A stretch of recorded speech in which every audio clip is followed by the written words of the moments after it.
آج ان الیکشنز ہمیں پتہ ہے کہ یہ جلدی کے الیکشنز ہیں. یہ وہ الیکشنز نہیں جو ہم کروانا چاہتے ہیں پارٹی میں, اور انشاءاللہ کروائیں گے. لیکن یہ وقت کی ضرورت تھی, اس لیے ہمیں یہ ایک فاسٹ ٹریک پہ الیکشن کروانا پڑا. لیکن مجھے اس میں بھی یقین ہے کہ ہمارے اس الیکشن کے بعد جو اپوزیشن ہے ہماری, راجہ ریاض سے بہتر اپوزیشن ہے جو کہ وہ اس وقت پارلیمنٹ کے اندر اپوزیشن ہے, اس میں بھی ہماری بہتر اپوزیشن ہے. اچھا جی, میں سنیں میری بات. دیکھیں, میرا 26 سال پہلے جب میں نے یہ پارٹی شروع کی تو میرا ہمیشہ آئیڈیل یہ تھا کہ یہ ایک ادارہ بنے گا, یہ پارٹی ایک انسٹیٹیوشن بنے گی, ایز اپوز ٹو جو فیملی پارٹیز ہیں. پاکستان میں پولیٹیکل پارٹیز نہیں ہیں, فیملی پارٹیز ہیں. یہ جو آپ دیکھ رہے ہیں, بلکہ کیوں ہماری ڈیموکریسی ایوالو نہیں کی, فیملی پارٹیز کی وجہ سے. کیونکہ دو سسٹمز ہیں, ایک ہے بادشاہت, دوسری ہے جمہوریت. جمہوریت ایونچولی بادشاہت کو پیچھے چھوڑ گئی, کیونکہ جمہوریت کے اندر میرٹ ہے, بادشاہت میں میرٹ نہیں ہے. تو ہمارے ملک میں نام تو ہم نے جمہوریت کا لیا, لیکن اس کے اندر فیوڈل سسٹم یعنی ایک قسم کی بادشاہتی تھی جدھر کوئی میرٹ نہیں تھا. یعنی آپ یہ دیکھیں, دو خاندان ہیں پاکستان میں پچھلے 60 سال میں. آدھا وقت ملٹری کی گورنمنٹ تھی اور آدھا وقت یہ دو خاندان کی حکومت تھی. تو یہ ہمارا تو صرف 3.5 سال تھے جس پہ انہوں نے اتنا شور مچایا کہ ملک میں تباہی ہوگی. اصل میں تو ان کے دور کی تھی. تو سنیں ذرا, پارٹی ہماری ادارہ تب بنے گی جب ہم ایک بہترین قسم کے الیکشنز کروائیں گے پارٹی میں. اور الیکشنز کا مطلب یہ کہ ایک میرٹ کے اوپر ایک وہ لیڈرشپ جو لوگ ہماری ممبرز چاہیں گے اوپر آئے. تو یہ ایک ہم نے 2 ایکسپیریمنٹس کیے ابھی تک. ایک بہت بڑا ایکسپیریمنٹ 2013 کے الیکشن سے پہلے کیا. وہ بدقسمتی سے ویسا الیکشن نہیں ہوا جو ہم چاہتے تھے, کیونکہ پریسیڈنٹ کوئی نہیں ہے. پاکستان میں کوئی پارٹی الیکشن ہی نہیں کرواتی صحیح معنی میں. تو وہ ہمیں بڑا مشکل لگا, ہمیں مسئلے آئے ممبرشپ کے سارے. بڑا 8-9 مہینے کا وہ ایک پروسیس تھا. پھر ہم نے دوسری وقت کوشش کی اور ہم نے تسلیم نورانی کے نیچے پورا ایک الیکشن سیل بنایا, بڑا پیسہ بھی ایلوکیٹ کیا. اور جو سسٹم چاہتے تھے, ہم اصل میں فیوچر ہے ہی موبائل فون کے ذریعے الیکشنز. یہ آپ دیکھ لیں گے دنیا میں اینڈ میں موبائل فون کے ذریعے الیکشن ہوگا جس طرح ٹیکنالوجی جا رہی ہے. تو ہم نے پری ایمپٹ کیا اس کو, کوشش کی, لیکن وہ انفارچونیٹلی وہ ہمارا سسٹم صحیح معنی میں بنا نہیں. لیکن یہ میری آپ سب سے وعدہ ہے کہ جیسے ہی ہماری پہلی اپرچونٹی ہوگی, تیاری ابھی سے ہم کر رہے ہوں گے, ہم نے اس پارٹی میں الیکشن کروا کے میریٹوکریسی لے کے آنی ہے. وہ صرف جب ایک الیکٹرل پروسیس ٹھیک ہوگا تبھی میریٹوکریسی آئے گی. تو میں یہ کہنا چاہتا تھا. ایک اب اپنی پارٹی کو, اور آسیہ آپ کو خاص, میں ملنے بھی آسیہ کو گیا تھا. ہماری خواتین کی بہت زبردست پرفارمنس رہی ہے پنجاب اسمبلی میں بھی, اور جس طرح ہماری خواتین نے ڈی چوک پہ وہ پہنچی اور جس طرح وہ شیلنگ انہوں نے برداشت کی, میں ان کو آج سب کو خراج تحسین پیش کرنا چاہتا ہوں. اس لیے کہ پاکستان میں میں نے کبھی نہیں دیکھا اس طرح عورتوں کو اور بچوں کے میں اس طرح کی ٹیئر گیس شیلنگ میں سوچا بھی نہیں تھا کہ پاکستان میں ہوگا. کیونکہ ہمارا ایک معاشرے میں خواتین کی زیادہ عزت ہے. میں وہ پاکستانی کہہ رہا ہوں جس نے ساری دنیا دیکھی ہے. ہمارے معاشرے میں اور اسلام کے کلچر میں خواتین کی بہت پہلے سے زیادہ عزت ہے. اور ہم نے کبھی یہ تصور نہیں کیا کہ پولیس, ہماری اپنی پولیس اور رینجرز, اور سامنے دیکھ رہے ہیں کہ عورتیں بچے اور وہ ان کے اوپر اس طرح کی بے دردی سے شیلنگ کرے. مجھے کبھی یہ اندازہ نہیں تھا کہ میں یہ بھی اپنے ملک میں یہ دیکھوں گا. اور مجھے افسوس سے یہ کہنا پڑتا ہے کہ مارشل لاء کے علاوہ کبھی کسی ڈیموکریسی کے اندر اس طرح کا پولیس کا جو رویہ تھا، جس طرح انہوں نے رات کے لوگوں کے گھروں میں گھسے، پتہ تھا عورتیں ہیں وہاں، اور جس طرح ان کا عورتوں سے رویہ تھا، میں نے یہ کبھی نہیں سوچا تھا کہ پاکستان میں یہ ہوگا. اور ایک ایسا خوف پھیلایا گیا. اور وہ خوف کیوں پھیلایا گیا؟ کیونکہ ایک پہلے بیرونی سازش کے تحت ایک ناجائز، ایک کرپٹ، وہ لوگ جو 30 سال سے کرپشن کر رہے تھے، جن کے پرانے کیسز تھے، ان کو اوپر مسلط کیا گیا. اور پھر جب دیکھا کہ عوام کھڑی ہو گئی ہے تحریک انصاف کے ساتھ، اور میں واقعی آپ کو کہہ رہا ہوں کہ میں نے کبھی بھی اتنے بڑے جلسے نہیں دیکھے، میں نے کبھی اس طرح کی پبلک کو نکلتے نہیں دیکھا. جو خود پبلک نکلی جب سے ہماری گورنمنٹ گرائی گئی، خود پبلک نکلی، میں نے کبھی ایسے پاکستان میں نہیں دیکھا. اور دوسری چیز کہ جب خوف آ گیا، انہوں نے جب دیکھا پبلک نکلی ہے، تو جب ہم نے یہ ایک پرامن احتجاج تھا، ہمارے دور میں 3 لانگ مارچز کی گئی. فضل الرحمان نے کی، اس نے کیا، بلاول نے کیا مہنگائی مارچ. 4 روپے تب بڑا تھا پیٹرول، اور اس نے مہنگائی مارچ کر دی. ہم نے تو کسی کو نہیں روکا، ہم نے تو کوئی کنٹینرز نہیں رکھے، پولیس سے اس طرح نہیں دہشت پھیلائی، ہم نے تو نہیں کیا، کیونکہ ہم ڈیموکریٹک پارٹی ہیں. ہماری گورنمنٹ سب سے زیادہ ڈیموکریٹک گورنمنٹ رہی ہے اس پاکستان کی تاریخ میں. ہم نے نہ کوئی میڈیا کو کچھ کیا، فیک نیوز کے خلاف ہم نے بات کی. وہ تو کوئی بھی دنیا کی ڈیموکریسی کے اندر آپ فیک نیوز کے اوپر بڑا ہیوی فائنز ہیں، لائبل لاز ہیں، وہاں ہیوی فائنز ہیں. بلکہ یہاں کے ہمارے 1-2 لوگوں نے انگلینڈ میں جا کے کیسز کر کے کیسز جیتے ہیں. تو یہاں سوائے فیک نیوز کے اوپر ہم نے نہ کوئی میڈیا پہ ریسٹرکشنز تھی. آج دیکھیں میڈیا کے اوپر کیا ہو رہا ہے. وہ جو 4 اینکرز ہیں ان کے اوپر جس طرح کی کاروائی ہو رہی ہے، اور وہ میں ان کو سلوٹ کرتا ہوں، وہ ہیروز ہیں. وہ کھڑے رہے اپنے موقف پہ اور انہوں نے سٹینڈ لیا. اور یہ بھی میں آپ کو بتاؤں کہ دیکھیں صحافت، ہر ایک تو ہوتا ہے نا جی کہ آزادی رائے اور صحافت کو بڑا اٹھایا جاتا ہے.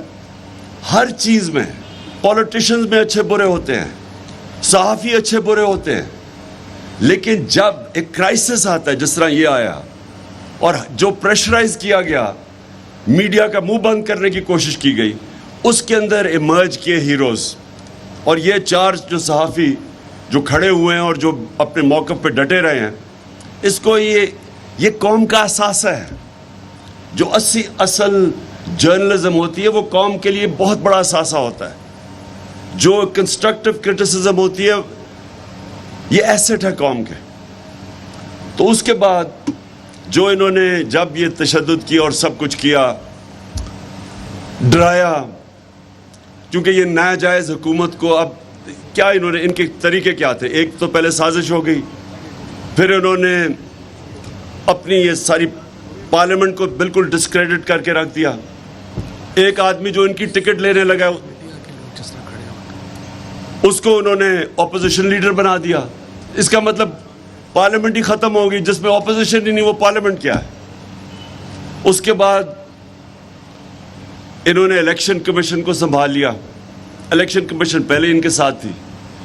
اب یہ کیا کریں گے کہ ان کا صرف ایک ناجائز کام کو جائز کروانے کے لیے ساری اسٹیٹ انسٹیٹیوشنز کو کمپرومائز کیا جائے گا. الیکشن کمیشن، کسی کو اعتماد نہیں ہے الیکشن کمیشن پہ.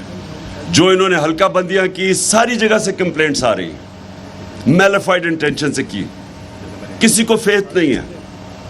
اور سب کو پتہ ہے کہ تیاری کر رہے ہیں کہ کسی نہ کسی طرح ان کو الیکشن جتایا جائے. ساری پاکستان ان چوروں کو اوپر لانے کے لیے اور رکھنے کے لیے سارے پاکستان کے اداروں کی تباہی ہوگی. الیکشن کمیشن تو ابھی ڈسکریڈٹ ہو گیا. نیب کے اندر اب اپنا آدمی رکھ کے تو نیب بالکل ڈسکریڈٹ ہوگی کہ اپنے کیسز ختم کروائیں گے. ایف آئی اے کو انہوں نے تباہ کر کے رکھ دیا کہ وہ لوگ جنہوں نے بڑی محنت سے ملک کے لیے کیسز بنائے تھے ان کے اوپر، یہ شریف خاندان کے اوپر، اور ان کے ڈرتے تھے لوگ، بیوروکریٹس ڈرتے تھے، پولیس والے ان کے اوپر کسی قسم کا ایکشن لیتے ہوئے ڈرتے تھے. نیب میں جا رہے ہیں اور نیب کے اندر جا کے پتھراؤ کر رہے ہیں نیب کے اوپر. صرف کیسز سے نکلنے کے لیے. وہاں ایف آئی اے کی وہ حمزہ شہباز جا رہا ہے ایف آئی اے کے اندر اور دھمکیاں دے رہا ہے. وہ جو ڈاکٹر رضوان جو ہارٹ اٹیک سے مرے ہیں ان کو دھمکیاں دے رہا ہے کہ تم ہوتے کون ہو مجھے پوچھنے والے. تو انہوں نے ان کے خلاف ادارے پہلے ڈرتے تھے. اب آ کے ایف آئی اے سے انہوں نے جو کیا ہے, ایک کو ہارٹ اٹیک ہو گیا جو انویسٹیگیٹ کرے, ایک ڈاکٹر رضوان مر چکے ہیں, سارے کیسز اپنے ختم کروائیں گے. یہ کبھی بھی کسی بھی دنیا کے اندر ملزم قاضی نہیں بن سکتا. ملزم کیسے جج بن سکتا ہے؟ وہ اوپر بیٹھ کے اب اپنے سارے کیسز نیب یہ ختم, اداروں کو پولیس والے جو ایک کرپٹ آدمی جس کو یہاں بنا دیا ہے آئی جی پنجاب, ان کو لے کے آئے تھے خاص طور پہ یہ جو دہشت پھیلائی ہے انہوں نے آئی جی اسلام آباد. تو ان لوگوں کو لایا گیا ہے اس لیے نہیں کہ ملک کی بہتری کے لیے, اس لیے کہ کرپٹ سسٹم کو آگے بڑھانے کے لیے. ایک وہ لوگ جو 30 سال سے اس اپنے آپ کو ثابت کر رہے تھے کرپٹ, جو آج کہتے ہیں کہ جی وہ ملک کے بڑے برے حالات ہیں, یہ 30 سال یہ بیٹھے ہوئے تھے. اور میں ایک چیز آپ کو آج میں نے میڈیا پہ بھی بات کی ہے آپ سب کے لیے.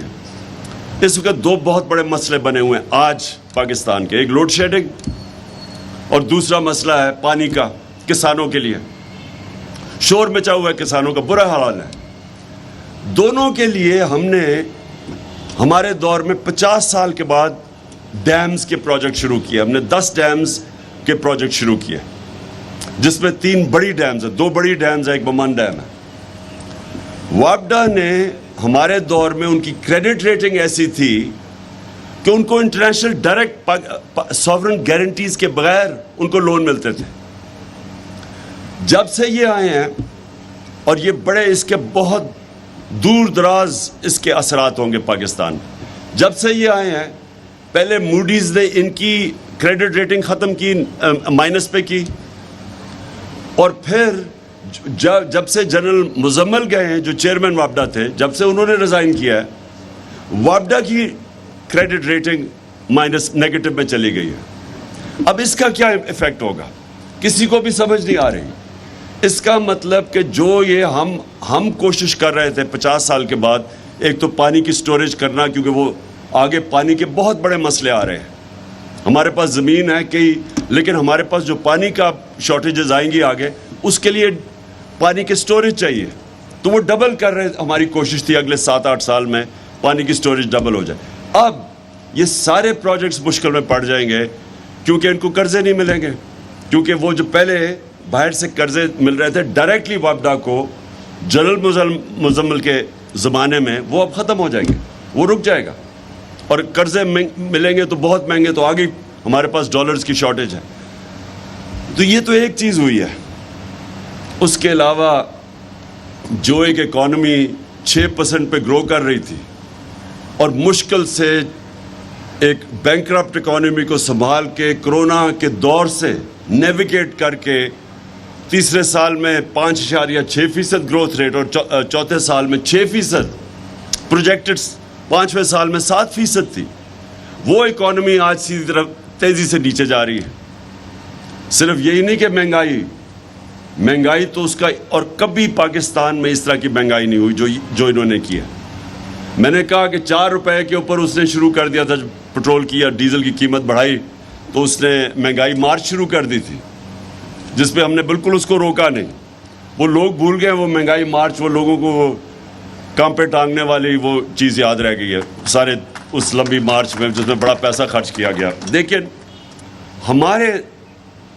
ہمارے دور میں آپ سوچے 3.5 سال تب ساری مہنگائی, تیل کی قیمت اوپر گئی ہوئی تھی, تو ہمارے دور میں 55 روپے ہم نے 3.5 سال میں پٹرول مہنگا کیا اور 50 روپے ڈیزل مہنگا کیا. اور انہوں نے 10 دنوں میں 60 روپے پٹرول اور ڈیزل پر لیٹر مہنگا کیا. 45% گیس مہنگی کی, بجلی کی قیمت انہوں نے 10 روپے یونٹ مہنگا کر دیا. یعنی اتنی مہنگائی پاکستان کی تاریخ میں کسی نے نہیں کی. اور ان کی ساری سٹیٹمنٹس دیکھیں, جب سے ہم آئے ہیں انہوں نے ایک شور مچایا ہوا تھا مہنگائی. تو جو انہوں نے 2 مہینے میں کیا ہے آپ ذرا دیکھ لیں 3.5 سال اور 2 مہینے. اس کا مطلب کہ مہنگائی کوز نہیں تھا, کیونکہ اگر یہ ہوتا تو یہ روکتے, یہ اتنے بڑی مہنگائی نہ کرتے. مقصد کچھ اور تھا, اور وہ مقصد سامنے آپ کے آ گیا کہ آتے ساتھ ہی ان کے مسئلے تھے کرپشن کے کیسز کے, وہ کرپشن کیسز ختم کروانے تھے انہوں نے. سو ان کا اصل مقصد یہ تھا. امریکہ کا مقصد یہ تھا کہ وہ ایک پالتو کو لے آئے اوپر, ان کے نوکروں کو, اور وہ جو بھی IMF کہے گا وہ کریں گے. جو بھی اب ہمارے پیٹرولیم منسٹر نے جا کے, جب میں روس کیا تھا تو ہم نے نیگوشیٹ کر لیا تھا روسیوں سے کہ ہمیں سستا تیل دے, ہمیں 30%, ہم نے ان سے بات کر رہے تھے کہ ہمیں تیل سستا دیں. وہ نیگوشیٹ ہو گیا تھا. جب جیسے ہی واپس آئے انہوں نے نو کانفیڈنس وہ ٹیبل کر دی. تو وہ جب نو کانفیڈنس ٹیبل ہوئی تو سب کچھ سلو ڈاؤن ہو گیا. لیکن ان کا کام تھا, اگر ان کو واقعی مہنگائی کی فکر ہوتی تو ان کو فوری طور پہ وہ روس کا جو سستا تیل تھا اس کو پرسو کرنا چاہیے تھا. ان کا فائنانس منسٹر کہتا جی روس ہمارے پاس آ کے ہمیں آفر دے, یعنی تیل کی ہمیں ضرورت ہے لیکن روس کو کہہ رہا ہے کہ ہمیں آ کے آفر دے. یعنی اصل میں امریکہ کی اجازت کے بغیر یہ کبھی کوئی کام نہیں کریں گے. عوام پس رہی ہے. ہندوستان 40% کم پہ تیل خرید رہا ہے آج روس سے, 40% کم. جب ہم 60 روپے بڑھا رہے تھے لیٹر تو ہندوستان 25 روپے لیٹر کم کر رہا تھا, کیونکہ انہوں نے روس سے تیل لے رہے تھے. تو ان کو اگر فکر ہوتی اپنے لوگوں کی تو ان کا سب سے بڑی پرائرٹی تھی کہ وہ اس کو پرسو کرتے. پرسو کرنے کی تو بڑی دور کی بات ہے. ان کو تھوڑا سا ان کے خیال میں بھی آ جائے نا کہ ان کے جو ماسٹرز بیٹھے ہوئے ہیں واشنگٹن میں, امریکہ, وہ ناراض بھی ہو جائے تو یہ کبھی وہ آگے قدم نہیں اٹھائیں گے. ان کو کوئی فکر نہیں اپنی عوام کی. میری کنٹینشن یہ ہے کہ ان کے دونوں کے پارٹیوں کے سربراہ کے اربوں ڈالر, روپے نہیں, ان کے اربوں ڈالر باہر پڑے ہوئے ہیں. یہ کبھی کسی قسم کا اس قوم کے لیے سٹینڈ نہیں لیں گے جدھر ان کے ڈالر خطرے میں آ جائے. ان کو خوف یہ ہے کہ امریکہ اگر ناراض ہو گیا تو وہ ان سے ہوگا جو آج روسیوں سے ہو رہا ہے. جتنے روسی اولیگارکس کے پیسے باہر پڑے ہوئے ہیں, ہر روز آپ سنتے ہیں کہ ان کا جیٹ لے لیا, ان کی یاٹ لے لی, ان کے اکاؤنٹ فریز کر دیے. یہ ان کو ڈر لگا ہوا ہے کہ کہیں وہ ناراض ہو گئے تو ان کے پیسے پھنس جائیں گے. لہٰذا بجائے روس کا تیل لینے کے لیے انہوں نے اپنے پیسے بچانے کے لیے وہ کیا جو کہ امریکہ, انہوں نے حکم بھی نہیں دیا. ان کو تو اتنا کہ وہ ناراض نہ امریکہ ہو جائے, یہ کبھی کوئی کام نہیں کریں گے. اور میں بار بار بتاتا ہوں کہ 400 ڈرون اٹیکس کیے امریکہ نے جب یہ دونوں سربراہ تھے 10 سال میں, 2008 سے 18 تک 400 ڈرون اٹیکس کیے امریکہ نے. یہ انپریسیڈنٹڈ ہے کہ آپ کا ایلائی آپ پہ ڈرون اٹیکس کر رہے ہیں. آپ ان کی جنگ بھی لڑ رہے ہیں, آپ کے لوگ بھی ان کی جنگ میں مر رہے ہیں, اور آپ کو ہی وہ ملک میں آ کے ڈرون اٹیک کر کے لوگ مار رہے ہیں, اور ایک دفعہ ان کے منہ سے نہیں نکلا. تو اسی لیے ان کو واپس لے کے آئے ہیں. یہ پاکستان کے لیے نہیں واپس آئے, یہ ایک فورن ایجنڈا کے لیے واپس آئے ہیں. ان کی کدھر خوشیاں بنی جب عمران خان گیا؟ سب سے زیادہ خوشی ہندوستان میں بنی. آپ ان کی میڈیا اٹھا کے دیکھ لیں, سب سے زیادہ وہ خوش ہوئے. اور اس کے بعد اسرائیل کے اندر وہ بڑے خوش ہوئے کہ جی یہ گیا. اور ویسٹرن اخباروں میں زیادہ تر میرے اگینسٹ وہ, یعنی انہوں نے وہ جب بعد میں پبلک نکلی تو تھوڑی چینج ہوئی ہے, لیکن شروع میں انہوں نے بھی بڑا نیگیٹو تھا. تو میرا ہندوستان مجھے بڑی اچھی طرح جانتا تھا کرکٹ کی وجہ سے. تو یہ کیا وجہ ہے کہ اس کی شہباز شریف سے بڑا خوش ہوئے؟ کیونکہ ان کو پتہ ہے کہ ان کے پیسے باہر پڑے ہیں, یہ فورن ایجنڈا کے تحت چلیں گے. وہ ایجنڈا جو پاکستان کی بہتریوں کے لیے نہیں ہے, ان کے لوگوں کے لیے, باہر کے انٹرسٹ پروٹیکٹ کرنے کے لیے, پاکستان کی عوام کے انٹرسٹ پروٹیکٹ کرنے کے لیے نہیں ہے. آج آپ یہ دیکھ لیں کہ جس طرف ہمارا ملک جا رہا ہے یہ کس کو سوٹ کر رہا ہے؟ پاکستانی عوام کو تو نہیں سوٹ کر رہا. کس کو فائدہ ہو رہا ہے اس سے؟ جن کا ایجنڈا ہے پاکستان کو کمزور کرنا, جن کا ہمارے دشمنوں کا ایجنڈا ہے کہ پاکستان کے ٹکڑے کرنا. ہندوستان کے ٹی وی پہ عام بیٹھے ہوتے ہیں ان کے اینالسٹ اور کہہ رہے ہوتے ہیں بلوچستان کو علیحدہ کرنا ہے. میں نے کئی دفعہ سنا کہتے ہو کہ جی پاکستان کے ٹکڑے ہونے چاہیے. کون یہ ساری مسلمان دنیا میں آج آپ دیکھیں تو ایک ایک مسلمان ملک دیکھ لیں جو عراق سے شروع کریں اور لیبیا سے شروع کریں, سیریا سے شروع کریں, صومالیہ, یمن, سارے مسلمان ملکوں میں دیکھ لیں, افغانستان, ساروں کے اندر باہر کے ایجنڈا کے تحت وہ ملکوں کی تباہی ہے. تو وہ جو باہر کی فورسز ہیں جو ہمارے خیر خواہ نہیں ہیں وہ یہ نہیں چاہتے کہ پاکستان مضبوط ہو. ان کو جو لے کے آئے ہیں وہ پاکستان اس لیے نہیں لے کے آئے کہ ملک مضبوط ہو, اس لیے کہ ہم غلام بنیں. اور اس لیے یہ بہت امپورٹنٹ وقت ہے آپ کے لیے. آپ پاکستان کی وہ پارٹی ہیں جو کہ آج واحد پاکستان کی فیڈرل پارٹی رہ گئے. باقی دو پارٹیز رہ گئی ہیں, انٹیریئر سندھ کی اور ایک رہ گئی سینٹرل پنجاب کی. آپ وہ پارٹی ہے جو کہ سارے پاکستان کی پارٹی ہے. آپ کی پارٹی ملک کو اکٹھا رکھ سکتی ہے. یہ وہ پارٹی ہے, صرف دو فورسز اس وقت یہ جو دشمن جو چاہتے ہیں کہ کمزور ہوں, ایک وہ چاہتے ہیں کہ تحریک انصاف کمزور ہو جس لیے یہ سازش تھی, دوسری وہ چاہتے ہیں پاکستانی فوج کمزور ہو. اور وہ جو فورسز ہیں جو ہم دونوں کے اگینسٹ تھی وہ آج بڑے خوش ہیں کہ یہ شہباز شریف آ گیا. تو ہمارے پہ ذمہ داری ہے. یہ جو اگلا فیز ہے اس پہ ہم نے آزادی تحریک پہ پورا زور لگانا ہے. میں انشاءاللہ چند دنوں میں ڈیٹ دینے لگا ہوں. ہم صرف اپنے وکلا سے کنفرم کر رہے ہیں کہ ہم ایک قانون کے اندر رہتے ہوئے ان سے پرمیشن مانگ رہے ہیں. جیسے ہمیں یہ پرمیشن ملتی ہے اور یہ زیادہ دیر نہیں ہے, میں آپ کو ابھی کال دوں گا. بہت بڑا اس ملک کی تاریخ کا انشاءاللہ سب سے بڑا ہم ایک احتجاجی پروٹیسٹ کریں گے. یہ ہمارا رائٹ ہے. یہ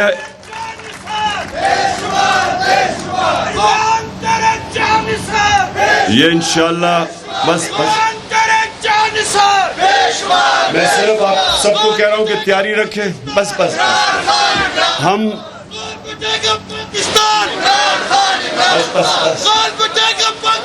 اچھا سنیں,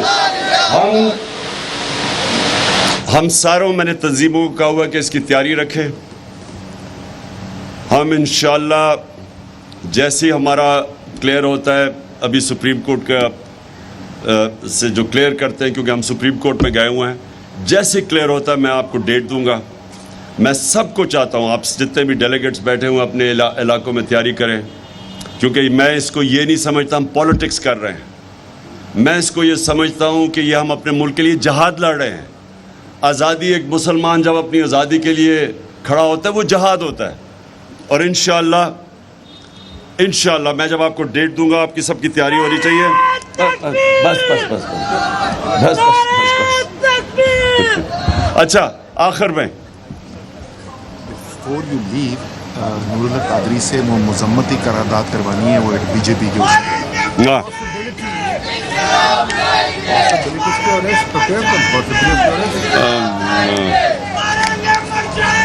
جی.